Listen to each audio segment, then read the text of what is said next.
What up, all my Tech Mexers? We've got a pretty interesting story for you today. So just this week, it was announced that the Murderbot Diaries are getting an adaptation on Apple TV this year. The first 2 episodes will be premiering on May 16th, and then after that, there will be a weekly release. There are going to be 10 episodes of this first season. I have not yet read these books, but I've only heard good things. I own them, and they just moved way up on my TBR because I would like to have at least the first book read before the premiere. And as you can imagine, this announcement has excited most normal people because the show is going to star Alexander Skarsgård in the titular role, and that sounds awesome. But unfortunately, the show is also already getting canceled by woke leftists. And what is the problem with this TV show adaptation, you may ask? It's a white guy. That's literally it. That's the problem. Oh, and also the show's not gay enough. So where is this backlash coming from? It's literally just crazy people on Twitter. And also Daniel Green. For those of you who do not know, Murderbot follows a socially anxious, you guessed it, Murderbot, who has become able to overcome their programming and is seeking answers to a mystery as well as purpose in the universe while also continuing to serve their clients. Now, there is immediately a casting controversy around this, not only because Murderbot is something that uses its pronouns instead of he, she, but on top of that, Murderbot is directly coded to be neurodivergent within the book. And so the discussion around that has been complex and nuanced for sure. I would be lying if I said, like, I'm not excited to see an actor of Alexander Skarsgård's caliber take it on, but I also understand the disappointment in terms of representation. How well it's going to work out, though, we have to just wait and see. Now, granted, Daniel doesn't really take a hard stance here in his video, but just the fact that he brought up this non-controversy is really gross to me. Because even though I haven't read these books yet, they've been on my radar for a while, and I've been excited to start reading them, and I've been doing a little bit of research. And then when people started saying it was controversial, I tried finding their sources, and there weren't any. Liar! Liar! Liar! But before we get into that, let's see what they're saying on X. And most of these comments that I found were just replies or retweets from Apple TV's post. But these aren't the only people saying crazy things. It's well known enough to be a controversy. I just didn't want to spend forever reading psychotic messages. So this first take is actually pretty reasonable. These books were so charming, and as much as I love this Skarsgård, I really hope they include how Wells intentionally didn't program gender in Murderbot. So what I'm saying is, don't dudify him. That's a pretty reasonable take. He's a robot. He doesn't have a gender. That makes sense. So it would be weird to have the adaptation make him super manly or even super feminine. Funny they cast a white guy when Murderbot isn't white or a man. But you still need an actor. You could literally say this about anyone being cast.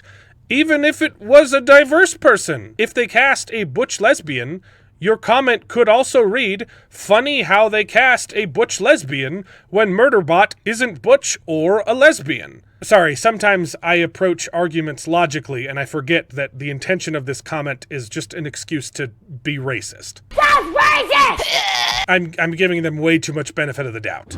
On top of 100% agreeing that it should be a butch lesbian, see, I was joking when I said that. I was making a joke. I want to say that though we barely get any description of Murderbot in the books, there is barely any white character in them. The fact that they chose a white actor is, you are a racist. The only qualifying factor that should be taken into consideration when casting someone in the role as Murderbot is, are they good at murder and are they good at being a bot? It's a robot. That's it. Of course there's barely any correlation to a white male in Murderbot's description. There's barely any correlation to being a human in his description. You messed it up then, because there's nothing further from Murderbot than Skarsgård. Asia Kate Dillon was born to play this role, and she was right there for F's sake. And here we get to the point. These psychopaths are upset because they didn't cast a non-binary actor in the role of a non-binary character. But there is a big difference with having a human character who decides to reject logic and reason and biological realities and not conform to the gender that they were born with, and having a character that is a robot who is not a human and doesn't have a gender. Yes, technically Murderbot is a non-binary character. Because it's not human, not because it's gay. Although, now that I do look at this casting, she does look like she would shoot up a Christian school. So, she might be great at the role. It's also hilarious that this person accidentally misgendered the actor. I did it on purpose. She goes by they. Thank you very much. So these people are actually just racists, and they're upset that the role went to a white man instead of a neurodivergent, non-binary thing. I don't know. What are they called? We get it. The robot doesn't have a gender. That's fine. But the more digging that I did for this video, I found out the claims that Murderbot is coded neurodivergent also isn't true. Murderbot is directly coded to be neurodivergent. The only sources for this claim that I could actually find were on Reddit, where people were claiming, "Oh my goodness, I read this book and I'm neurodivergent too. Look, it's so relatable. Yay!" That was the vast majority of information, was just blog posts about people claiming neurodivergency. And the only real evidence that was ever cited in all of these instances was linking back to this interview with the author. But listen closely, because she's not saying what they're saying. What about the way Murderbot processes emotions? In these stories, Murderbot will say, "Oh, something feels like it's wrong," or "My reliability rating is dropping." "Oh, I'm having an emotion." Where did this aspect of the character come from? A lot of these aspects of the character came from the way my own brain works. I didn't realize how non-neurotypical I was until I started writing Murderbot, and other non-neurotypical people talked to me about it. And that's sort of like, I was thinking that explained a lot about my life, actually.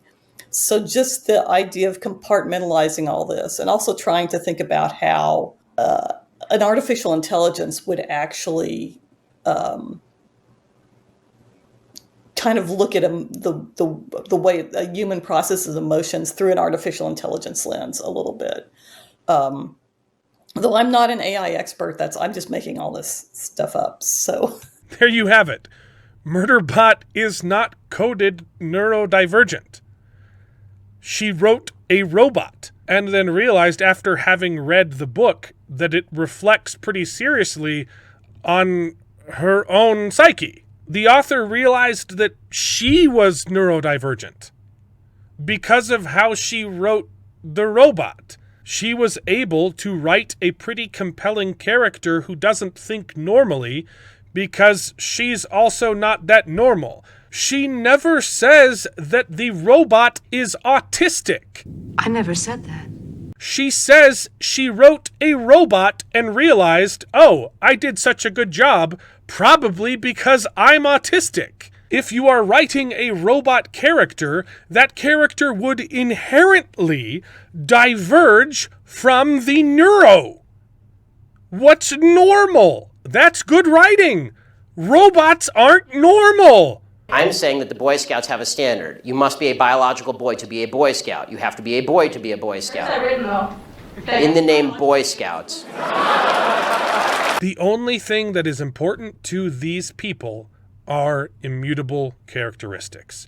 It is virtue signaling to the extreme. And you see how many hoops they have to jump through to avoid reality. And they grasp firmly on the loosest of threads if they could possibly lead to some kind of affirmation of their lies. That's what this is all about.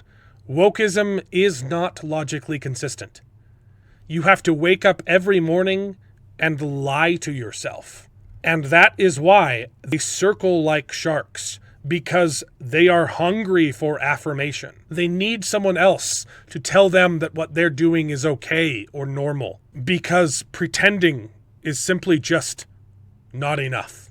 I'm just making all this stuff up. Anyway, I'm really looking forward to reading these books. I've heard great things, and I'm excited for the TV adaptation and can't wait to compare the books with the show. But that's all I've got for this one, so go. Bye. We're done.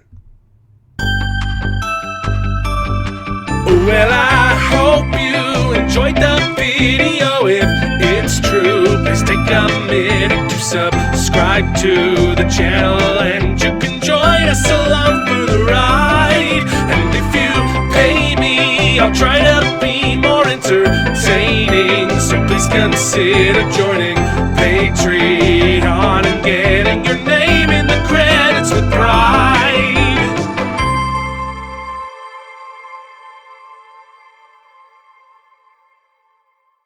I'd buy that for $1.